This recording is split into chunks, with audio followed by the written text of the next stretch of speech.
náà ló tó gbogbo ẹ̀ lò torí ẹ̀ náà ṣe hand over fún.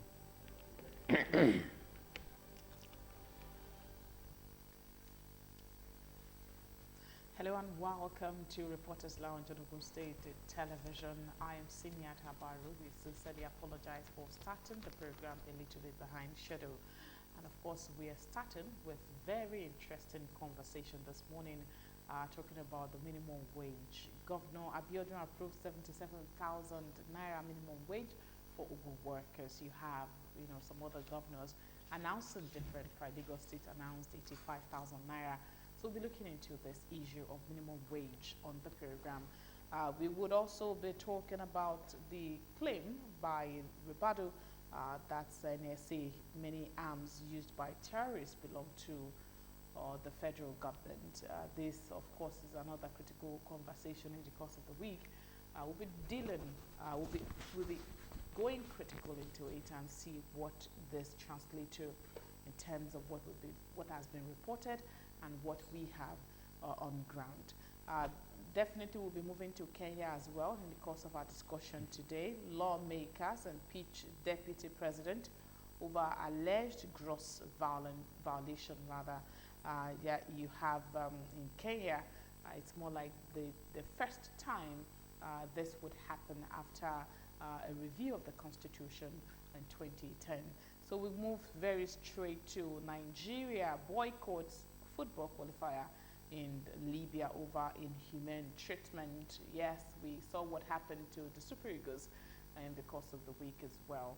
And definitely we would be looking at these issues today on the program. I have my guests here in the studio, Dara Adebimpe. Thank you so much for joining. Thank you, Senior. It's my pleasure to be here. And we are sorry for getting a little bit late this morning.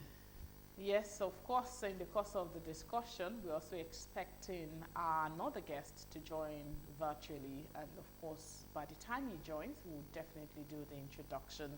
Let's kickstart with the minimum wage. A lot has happened in Nigeria in the last, let's just restrict it to this administration of President Bola Tinubu, because it was until he was sworn in that we got to hear that subsidy is gone. And that actually has a lot of effect in what has become Nigeria of today, the economy of the country. But now we were told that a minimum wage would be looked into because of the current reality. And definitely we have the governor of Ogun State reacting to that, on Monday, approving 77,000 naira as the minimum wage for the lowest worker in the state, and the payment takes immediate effect. This was a good news for a lot of us. But then you start, getting a form of controversy surrounding the announcement. Some said, although we've not been paid, but definitely people are saying that this is not really, as expected. The 30,000 naira implementation. This was not how it was done. They're talking about what the federal government did, which is just to add a certain amount of money to all workers in the federation. So I want to get your perspective on this particular matter. Like we have been advancing on this table in the course of the process of having a new minimum wage.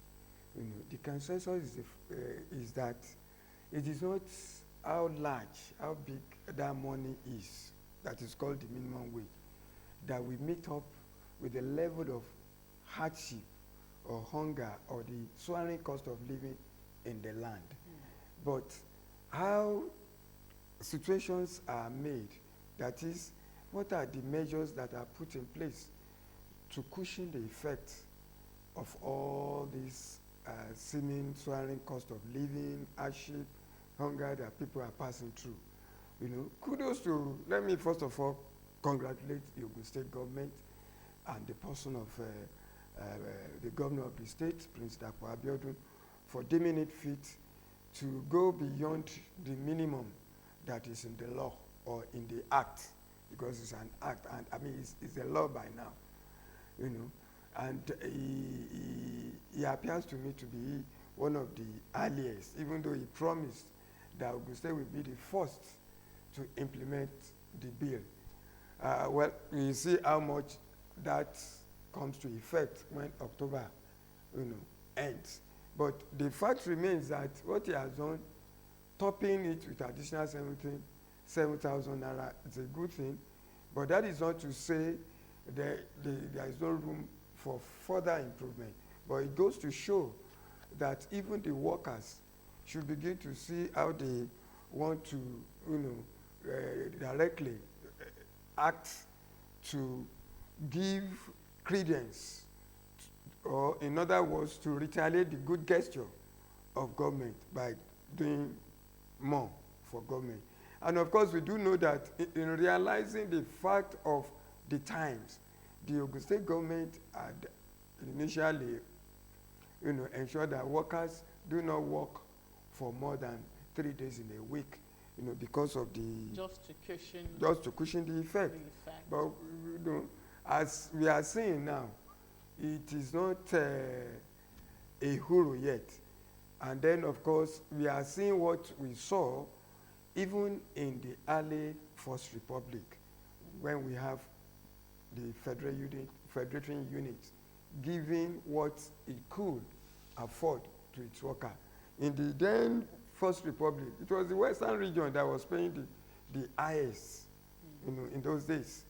And so when we look at it today, at least maybe about 3-4 other states have added to the 70,000. Say, for instance, the man called Selebu in Lagos, Jide Sanwo-Olu, the governor of Lagos State, said, okay, for Lagos, so it is 85. In Kogi State, the governor said 73. And to cushion the effect, he said there will be tax holiday for workers, even for the period of, maybe for the first 1 year or so. These are something to cushion the effect. And for Kogi State workers, this will be the first time they will be receiving 100% pay since the emergence of minimum wage from 18 to 30. In fact, during the old era of Yaya, they were paying a salary wage that is not commensurate with the 30,000 naira or the 18,000. So it was a workable or a tabled wage that they were receiving. So for all these governors, I had even the Borno State governor too had announced, but the amount we are yet to disclose. But this is a good thing. And what one expects is that, yes, it's not just announcing, practicalizing it, so that this money does not become just something of a burden again to workers. The implementation stage is what the people, and you also look at the expectation stage of most Nigerians. Yes. When we talk about minimum wage, the last time it was reviewed, there were tables, Yes. that people, labor unions and the critical stakeholders were brought to the table, and they discussed the percentage, the consequential adjustments for other workers. And this time around, it's not looking like something like that is happening. You heard people say, it's going to be across board. For those that have been paid, they said, some call it, it's still palliative. It's not something that they concretely have a grip of right now, even though it has not been paid. For federal workers, they were talking about a certain 40,000 naira being added to their salary, and they said, that's actually palliative, just to support the people. And that is across board, even when you are, a top man in the ministry or and of course levels, it goes beyond the minimum. So you try to look at it and say that, is this the expectation that that the people of Nigeria or Nigerian workers are actually looking forward to, or something? And do you think this will not also create a certain level of tension, to build any tension along the line with critical stakeholders? Until one hears directly from those who negotiated from the government, well, to me, it still looks as if it is a rumor being peddled about. Because for about 2-3 weeks, I heard that even at the federal level too, it looks as if it's a flat rate addition. But to me, that should not be it. because there should be consequential adjustment. So, except, thank God they said they had a meeting with the NLC, with the organized private sector, then of course with the joint negotiation team on this matter. So they are the ones to feed us back, to let people really know what is the truth. Because this is not something that should be hidden. Exactly. It is an open secret. If somebody claims he receives salary, it's a public document. It's in public domain. It cannot be hidden. Just like the issue of that woman, private officer in the military that was just discharged, who was claiming that he was never paid. So suddenly we saw the payments that he received via the FCMB bank. So if anybody feels that this is something that cannot get to public domain, that person is still deceiving himself. But it is better to avoid acrimony, to engender understanding and harmony among the labor force and the employers. There has to be a white and black tabling of what is the adjustment. Because when we begin to think of it, if it's a flat rate, then it is not yet a huru. Because one cannot claim that the person that you are trying to make the situation much better for is now the one still at the same level that it is. Because there are some, whether we like it or not, those on the top, they should not be seen to be receiving the same level of increment with those on the lower ladder of the scale. Okay, this is still an ongoing conversation. Like my guest said, people are spreading all kinds of information. Let's just wait for the right information to come from the right quarters, which is the government side. Government has declared what they can afford to pay, and of course it's with immediate effect. Towards the end of October, we'll get to know what is up, and of course we engage the critical stakeholders more on that. Moving from that conversation to the next, this has to do with the security situation in the country. We had a revelation in the course of the week, definitely coming from the National Security Advisor, Malam Nuhu Ribadu, saying that many of the illicit weapons currently issued by terrorists and bandits originally belonged to the federal government. And of course, Radu spoke at the arms destruction exercise organized by the National Center for the Control of Small Arms and Light Weapons in the Office of the National Security Advisor on Thursday in Abuja. This is another critical point that we hear almost all the time, attacks here and there, and for instance, when we look at what is happening in the southeast, they break into a police station, they cut away arms, and of course they do all sorts of things, and people would naturally believe that yes, it's going to land in the hands of criminals, and of course that's more like a confirmation from the National Security Advisor. So how do we deal with this? They're telling us that this is what has been happening, and Nigerians are tired of listening to these things. What are you doing to ensure that the security agencies are actually accountable when it comes to the arms in their domain? How do they account for that? So what can you say about this? Well, let me just say that when a wrong is done, they say there's no society without rules and regulation, which means that when something is contravening the rule, or when something is done contrary to the norms, and we know that that thing is wrong, and we refuse to punish that wrong thing, it will continue to fester. And that is the situation that we have found ourselves. When we needed to have coped this thing, we have shielded those who seemingly are or allegedly to be involved in this act. And that's why they have turned to become somebody who needed not to have been given shield, because they have turned a torn cloth to the society. In other words, they become emboldened because there is no penalty for offense. And because they have the Godfather that is covering them up, that is why we are where we are today. And it is not only in security, in every facet of our life. We see all these kind of worms or shenanigans happening, and it looks as if, when will this thing end? If there are no givers, if there are no takers, there will not be any givers. Gone were the days when we cherish our values.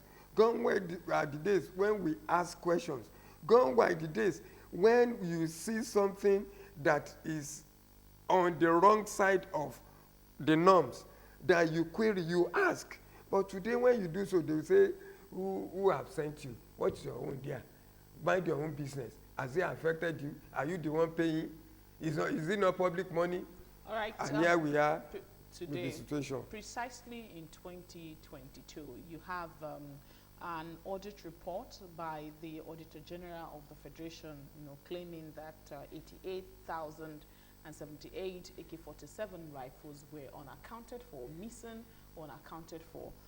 This by the police. And I recall my reaction at that particular time, that at least if this information is coming out like this, we expect that heads will roll and people will be punished, so that would stop, or probably reduce the rate with which unaccountability is the order of the day. So fast forward to 2024, we've not really heard of any major punishment for these agencies, and we are fighting, the same agency is also fighting insecurity in the country. And you ask yourself, we're going in circle, we're moving in circle, we want to fight, we do not have accountability, what's it called? We do not want to be accountable, and then we want to end insecurity, and then we keep moving in circles, and we're not getting the results desired. So how serious do you look at this fight against insecurity in the country? The government, I said it has recently launched a national value charter.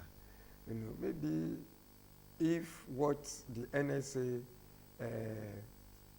special advisor is speaking is one of those ways to address the issue, we should look forward to deterrent. When there is no deterrent for an act that is contrary or that is a breach of the law, of course, everybody will be emboldened to say, well, why if I cannot, if I cannot go for, why can't I join them? And that's why, criminality seems to have been emboldened in our society today. Look at the issue of those who are allegedly seen giving arms to Boko Haram, giving arms to bandits. At least we have had reports of some allegedly arrested. Were they prosecuted? Where were they put? Those are the things that we need to understand until we name and shame, until we punish offenders. We are nowhere to be found in this arena of addressing the issue. Okay, part of the narrative being pushed forward is largely that there are criminals in the society, and of course you see them break into the armory of of security agencies, or maybe they go into their stations, they destroy, they burnt down, and you see this level of destruction taking place, and in fact they kill the security men and women in these different locations that they visit. And you see that level of involvement of non-state actors into all of this criminalities taking place. And you also want to defend the police. You also want to say that, oh, they are trying their best, just that they are not just where they need to be. So how do you create a balance around those information? They are killing them. They're supposed to go after those who are killing them.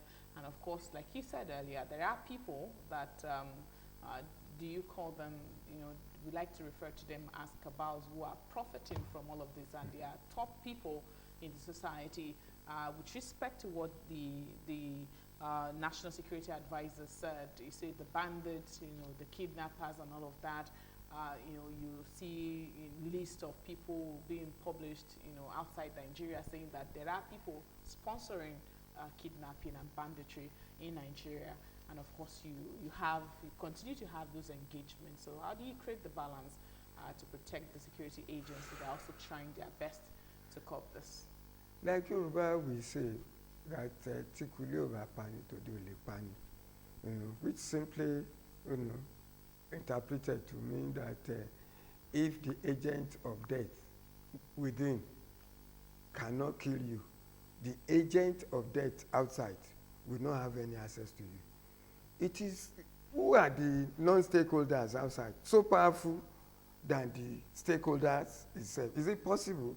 It is because we have the so-called elements within that are giving room or giving out information or allowing those elements outside to understand what is going on. And that is why majority of the problems of insecurity that we have, even when you say you want to curb it, if those criminal elements within are not eliminated, if they are not located, we are still in a big problem. There must be a weeding, a cleansing, a thorough cleansing of those within in order to do a thorough check of what is going on even with the non-stakeholders, because they are the one really sponsoring and encouraging the non-stakeholders to be emboldened. It is not as if they have the knowledge, they have the intrigues, they have the intellectual base as to know much more better than our Nigerian army. No, I don't believe so. They don't even have the wherewithal as the state apparatus as we have. But because there are criminal elements within who wants to be like Judas, and such Judases ought to be weeded out. Okay, this is the expectation of most Nigerians, that whoever is ready to sabotage the effort of the security agencies, they should be brought to book. And that's a reality, and that's what Nigerians are also expecting, because it involves everybody. The business of security, they say, is everybody's business. And that is why other critical stakeholders are being drafted into the security conversation every now and then. Trainings are taking place at different levels. And of course, you also have recently, they talk about, state policing. That, of course, is also a way of looking into the crisis that we have in the security sector and how to curb or maybe reduce it to the barest minimum. So moving to the next conversation, like I said, we'll be going to Kenya to see what is happening in that part of the continent, that's Africa. The Kenyan Senate has voted to oust Deputy President Rigathi Gachagua in a historic impeachment vote. And of course, this time the upper house has so far voted on Thursday to impeach the 59-year-old on 5 charges out of a total of 11 against him following 2 days of hearings. The Senate only had to find him guilty of 1 charge to remove him from office. That's according to their law. He is the first deputy president to be removed in this manner since impeachment was introduced in Kenya's revised 2010 constitution. A similar motion against President William Ruto's number 2 was overwhelmingly approved by the lower house National Assembly last week. And of course, this is taking place in Kenya. And you ask yourself critical questions. The lawyer came to say, my client, he's in the hospital, he's attending to a certain illness, he has chest pains and all of that, and he was there to defend himself, and that was what he did. Is this a sort of, we know what he's doing. You know, the usual thing that we have when you have to attend to, you know, questions, you know, defend yourself. You hear stories of, he's ill, critically ill, he's been flown out of the country, or he's in the hospital and all of that. But this time around, they didn't also buy into that idea that he was sick and he got impeached. The story of Rigathi Gachagua is really saddening. It's one of the sour points of the African politics. And incidentally, when you look at East Africa, apart from Tanzania, you know, the East African countries have had a relatively stable polity, and most in particular, the way things are in Kenya, seemingly to be one of the most stable for Western investors, you know, to get businesses established. But what is happening now, because when politics is not stable, it infringes on other states of life. It's so unfortunate that Ruto, who has been an ally of, Rigathi, who has been an ally of Ruto for very long a time, you know, he was sworn in 2 years after being sworn in as deputy president. He's now being alleged of certain things against the president, subordination, money laundering, and all that. About 11 count charge. And the irony of it, when I heard on Wednesday that the man has been taken to hospital, I said probably this will be an escape route for him, or to, you know, postpone the day of evil. But you see, African leaders, when they are bent in doing what is the thing in their mind for their opponents, there's nothing that can stop them except God himself intervenes. I don't know how they operate their own civilian presidency. You know, I do know that if it were to be the Nigerian setup, because it is presidential, it will have to be investigated by the House. It is not a sudden thing that, okay, it should just be taken to the Senate and that will be all. It has to be investigated. He was actually supposed to come and defend himself after the series of allegations. And of course, you would agree with me that politicians also have a way of doing their things. Exactly. And of course, you see... That's in the African, no? African context now. You recall the Off Your Mic saga and the likes. You could see what happened. That's in Nigeria. What happened to a certain person that was supposed to also defend a particular ministry that he was overseeing. The next thing, it just he collapsed, and of course you hear stories of he's been hospitalized. Yeah, exactly. I'm in pain, kind of stories that we've seen in Nigeria rather. Yes. I'm in pain, where you have a governor of the state, displaying all sorts of things, and along the line you have that documented in Nigeria. Some will say that, we are master of the game. Our politicians can do what they want to do. Like you said, if they really want to take on somebody, they don't actually need to wait for whatever. Yes. Only God can stop them, which of course some are saying this is the case of Rigathi in Kenya. Yes. But of course, Nigerian politics is also something, it's taking shape. And notwithstanding, it's still African continent, and we are trying to see what is happening in another, that's that's in Kenya, for instance.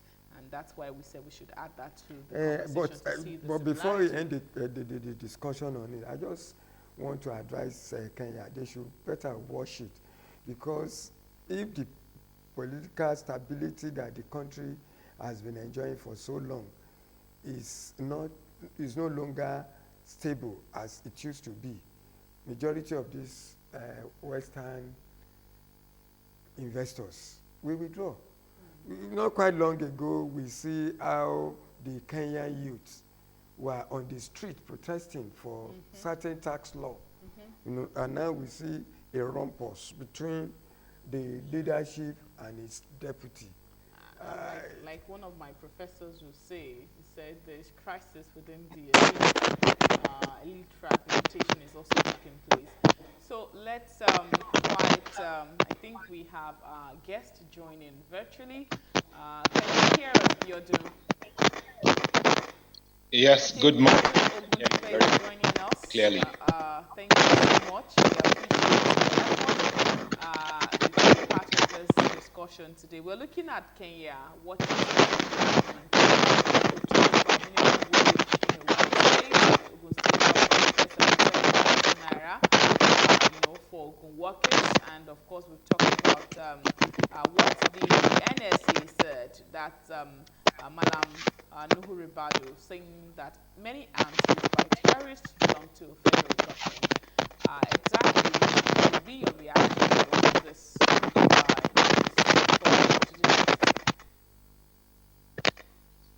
Yes, the reports, statements by the NSA National Security Advisor Malam Nuribadu that many of the arms in the hands of bandits belong to government. I think governments need to sit down and look inwards and know what they are going to do about, keeping their arms safe. I know each security agencies that have their own, they have their own armorer and who keeps a record of the arms they have, and of course, there are records when officers come on to take out these arms for official security uses, and of course, they record how they go out and how they go in. So they should look inwards and sanitize that department, the security organization, entirely, because arms are not government arms, for that matter, are not things that should be allowed to go out without records, without knowing who is in charge, who is taking, and what is being used for. If that's, for me, a very huge self-indictment on the part of government and all the security agencies. If you say the arms that are purchased by government for the security of life and properties of Nigerians are found in the hands of bandits, that they need to investigate and ensure such does not repeat itself. So they need a lot of house cleaning to do in that respect. And anyone found culpable should be dealt with appropriately. The full weight of the law. Let me get your reaction, to this particular story concerning the minimum wage. 77,000 naira has been approved by Abiodun. Are you happy about that? Is that your expectation? And to those different assumptions before the implementation? That's a huge one, a very big surprise. Federal government have approved minimum wage. A large section of workers in the country are really happy with that. I'm saying that it's to the rate of inflation and cost of things in the country, and of course, each state allowed to do the negotiation apart from what the federal government approved. But kudos to the governors that nobody has gone lower than 7,000 minimum wage, and very close to the state government led by Mr. Abiodun for approving a huge amount of 77,000 naira. 7,000 naira, something like that. Nobody's doing 71,000, 72,000, 72,500. A huge amount. Of course, you also started by stating the reality. You talked about the level of inflation in the country right now. Let's quickly move to the last conversation because of our time, so that we can take your take. We can have your take. This has to do with Nigeria and Libya. Nigeria boycotts football qualifiers that AFCON 2025 qualifier in Libya over inhumane treatment. Nigeria has been in the news, for different reasons, but this time around it was football. And you are a football enthusiast, and I know that you would, be very, very angry at the Super Eagles sleeping. They were sleeping at the airport in Libya. Different reports, but definitely the authorities are looking deep into it. What was your first reaction when the news broke out?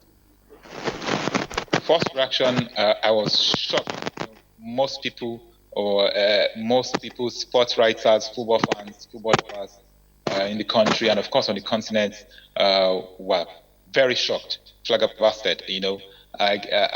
Some other words are coming to my mind that I don't want to use on air, but it is very, very demeaning, very unwelcoming, not a friendly welcome. You don't do that. Football is meant, sports and football generally are meant to unite, to celebrate, to build bridges across countries and continents, to celebrate and bring unity. And treating our players like that, it's very unbecoming, very unwelcoming, very shameful. And of course, this is not the first time this thing is happening.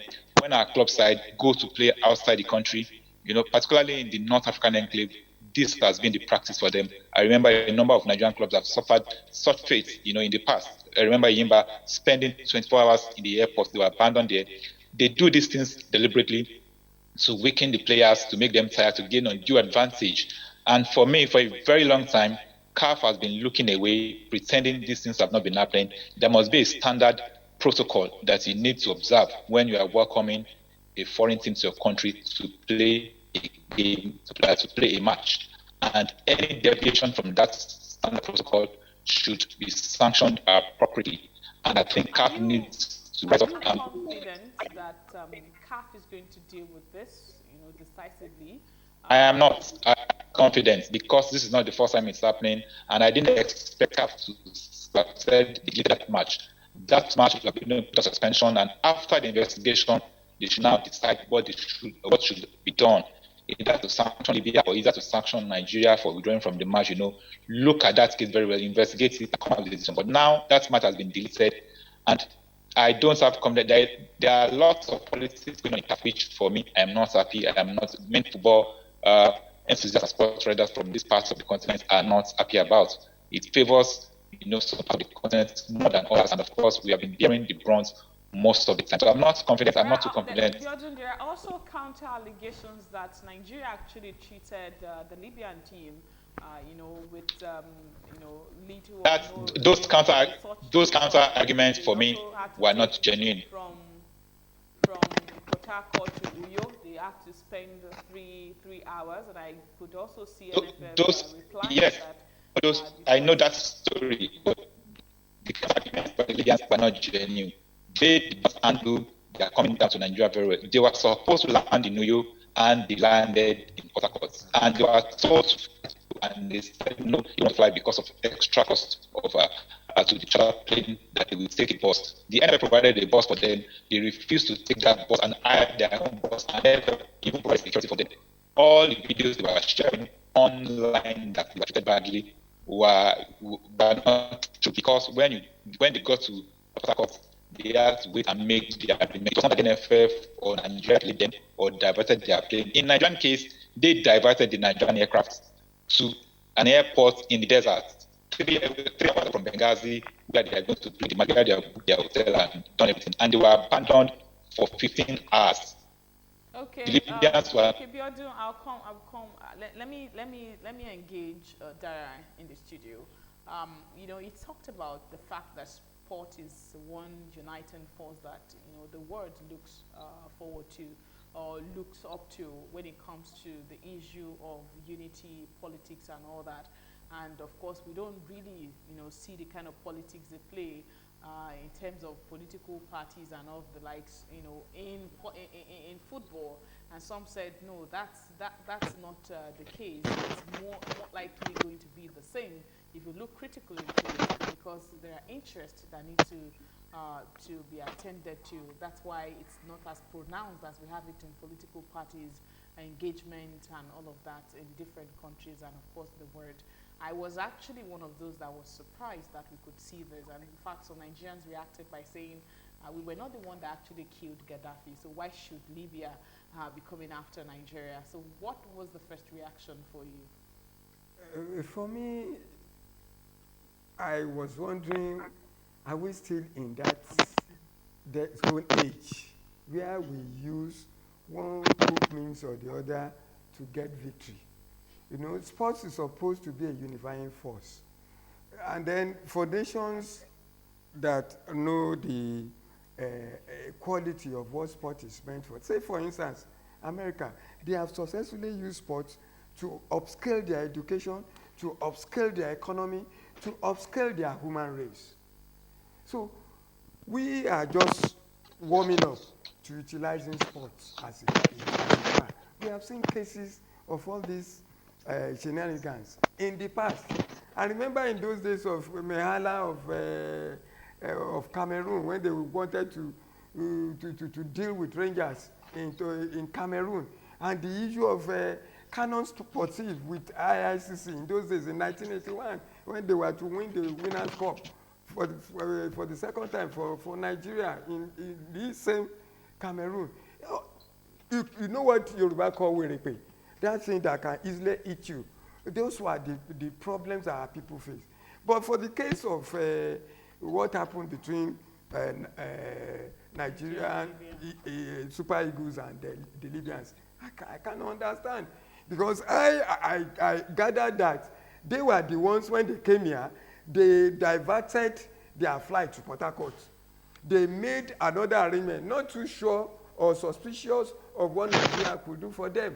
So was it their own fault? Rather than, even if you say you want to pay the same coin to Nigeria, are you paying back the same way, taking a whole set of generations with dignitaries to an abandoned airstrip, a place where it has never been used? Even though we knew what transpired at the time that Gaddafi had problems with the Western world, but it was not part of the Nigerian problem, because he equally had his own problem. He wanted to, annex most countries in the northern Sahel to his country, and you know what that means. And everybody was trying to manage his own suffering state, not to ensure that there is an annexation of what is not. So I don't believe that this kind of